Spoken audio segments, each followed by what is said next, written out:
Hello everyone, welcome back to my channel. আমি চলে এসেছি মঞ্জিত কিচেনে। আজকে আপনাদের জন্য নিয়ে এসেছি দারুণ সুস্বাদু একটি রেসিপি, সেটা হলো পোনা মাছের ঝোল। তো থাম্বনেল দেখে বুঝতেই পারছেন কতটা সুস্বাদু করে আমি রান্নাটা করেছি। তাহলে জেনে নিন এই রান্নাটা আমি কী করে করি।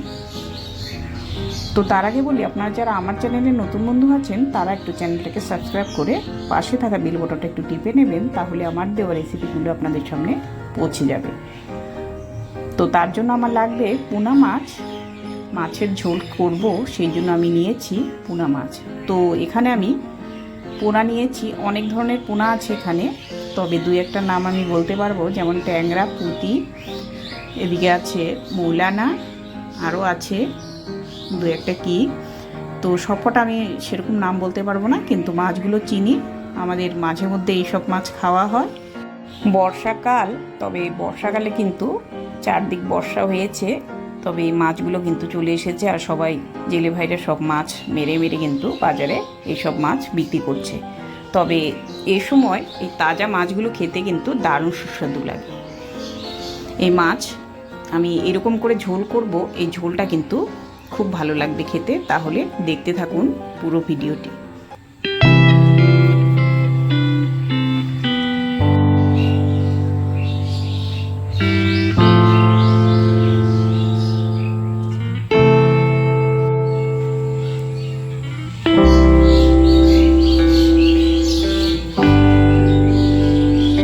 তো মাছ কাটতে কিন্তু ছাই ছাড়া এইসব মাছ কাটা ভালো হয় না, সুবিধা হয় না। মাছটা ছাইটা নিলে কিন্তু মাছটা কাটতে সুবিধা হয়। তো ছাই নিয়ে নিয়েছি আমি, এই ছাই দিয়ে কিন্তু ধরে তারপর মাছটা কেটে নিচ্ছি।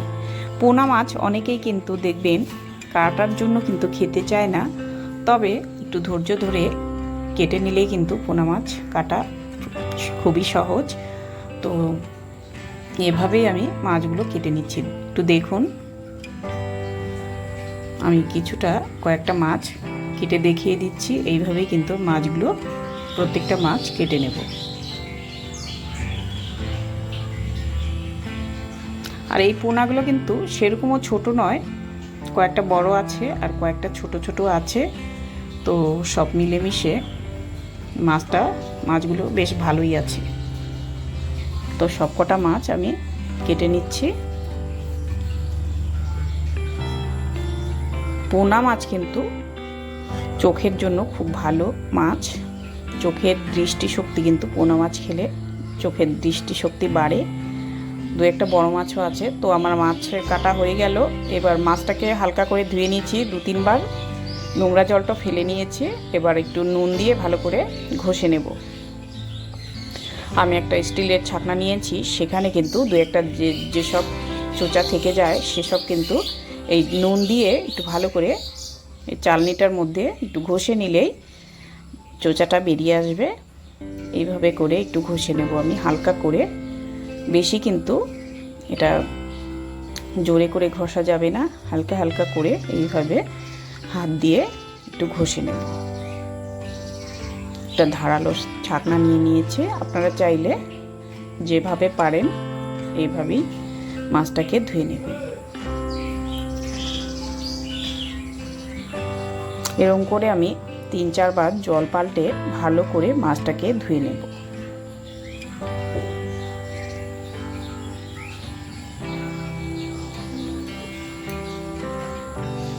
তো দেখুন কতটা ময়লা জল বেরিয়েছে। পোনা মাছে কিন্তু অনেকটাই নোংরা জল বেরোয়, বারবার কিন্তু ভালো করে ফ্রেশ করে ধুয়ে নিতে হবে। না হলেও আমি এটা 6-7 বার কিন্তু ভালো করে ধুয়ে নিয়েছি। আবারও ঘষে নিলাম একটু, আবারও কচলে কচলে ভালো করে ধুয়ে নেব।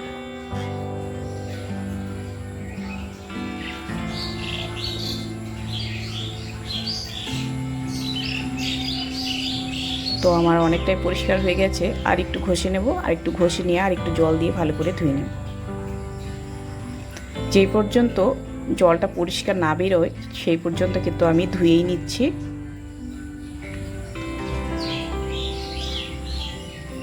তো এবার জলটা কিন্তু আমার পরিষ্কার বেরিয়ে চলে এসেছে। দেখুন পরিষ্কার জল বেরিয়েছে। তো এবার এই পর্যায়ে আমি ভালো করে মাছগুলোকে ধুয়ে তুলে নিলাম। এবার এখানে আমি নিয়ে নেব নুন পরিমাণ মতো, দিয়ে নেব হলুদ, আমি চামচ দিয়ে হাফ চামচ পরিমাণ হলুদ গুঁড়ো নিয়ে নিলাম, সামান্য হাফ চামচ পরিমাণ লঙ্কা গুঁড়ো নিয়ে নিলাম, এখানে নিয়ে নেব জিরে গুঁড়ো হাফ চামচ পরিমাণ, নিয়ে নেব সর্ষের তেল। সব উপকরণ একসাথে ভালো করে মেখে নেব।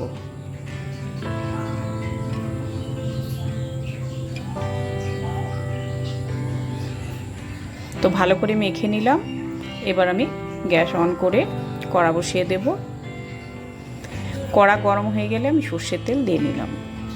আপনারা চাইলে এই রান্নাটা যে তেল দিয়ে রান্নাটা করবেন সেই তেলেই কিন্তু রান্নাটা করে নিতে পারবেন। তো আমি মাছ সাধারণত আমরা বাড়িতে ঝোল তরকারি সব রান্না হয় সর্ষের তেল দিয়েই রান্না করে থাকি। তেল গরম হয়ে গেলে একটু ভালো করে কড়ার চারপাশে কিন্তু লাগিয়ে নিলাম, তারপর কালো জিরে ফোড়নে দিয়ে দিলাম। এবার দুটো শুকনো লঙ্কা দিয়ে দিলাম। এই সময় গ্যাসের ফ্লেমটাকে একটু কমিয়ে নিলাম, লো করে নিয়েছি ফোড়নটা দেওয়ার সময়। এবার মাছগুলোকে দিয়ে নিচ্ছি। ভালো করে তেলটাকে গরম করে কিন্তু আমি মাছটাকে দিয়ে নিলাম।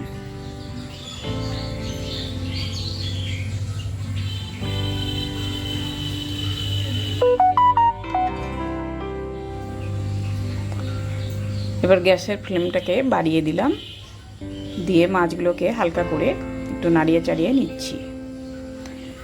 তো নেড়ে চেড়ে তারপর কিন্তু খুন্তির সাহায্যে আমি একটু ভালো করে ছড়িয়ে নিলাম। এবার আমি মাছটাকে হতে দেব। এবার কয়েকটা চেরা কাঁচা লঙ্কা নিয়ে নেব, লঙ্কাগুলো একটু ভালো করে খুন্তি দিয়ে আমি একটু ফাটিয়ে নেব।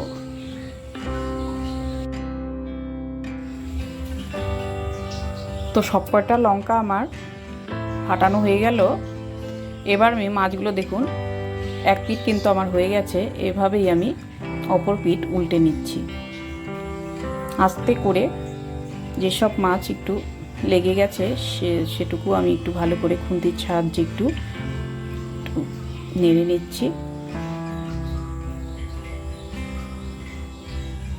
তো এবার আমি চেরা কাঁচা লঙ্কাগুলো দিয়ে দিলাম।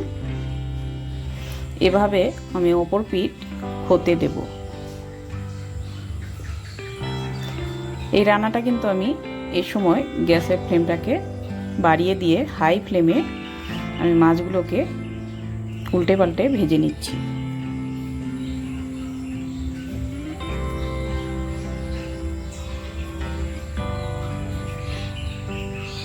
এবার মাছগুলো আমার দু পিঠ ভালো করে হয়ে গেছে। এবার আর একটু ভালো করে মিশিয়ে নিচ্ছি নেড়ে চেড়ে। দেখবেন আস্তে করে এইভাবে নাড়াচাড়া দিয়ে নেবেন, মাছ কিন্তু ভাঙবে না। আস্তে আস্তে করে কিন্তু এটা রান্না করতে হবে। তো মশলা আমার দেওয়া হয়ে গেছে সব রকমের। এবার কিন্তু আমি ঝোল দিয়ে নিলাম। ঝোলটা আমি দেখে নেব খুন্তির সাহায্যে, একটু নাড়িয়ে নিয়ে তারপর দেখে নিচ্ছি কতটা মাপ করে দেব। তো ঝোল যখন দেবেন তখন কিন্তু আপনারা এরকম করে একটু নাড়াচাড়া করে মাপ করে তারপর ঝোলটা দেবেন। তো আমার ঝোলটা কিন্তু আরেকটু লাগবে, একটু জাল হয়ে তারপর কিন্তু এই ঝোলের মাপটা কিন্তু এই পর্যায়ে থাকবে। তো আরেকটু আমি দিয়ে নেব। তো হয়ে গেছে। এবার আমি ঝোলটাকে ফোটানোর অপেক্ষায় রইলাম। তো ঝোল আমার ভালো করে 5 মিনিট জাল করে নেব। এবার এদিকে আমি কালো জিরে নিয়ে নিলাম সামান্য পরিমাণ। আমি 1 চামচ কালো জিরে 3 ভাগ করে 1 ভাগ নিয়ে নিলাম। তো একটা লঙ্কা আর নুন দিয়ে কিন্তু আমি কালো জিরেটা বেটে নিয়েছি। এবার বেটে রাখা কালো জিরাটা দিয়ে এবার একটু নুনটাকে চেখে নেব। এখানে কিন্তু আর কোনো রকম মশলা কিন্তু আমি দিলাম না, একবারই কিন্তু মশলাটা দিয়েছি। এবার একটু ঢাকা দিয়ে নেব।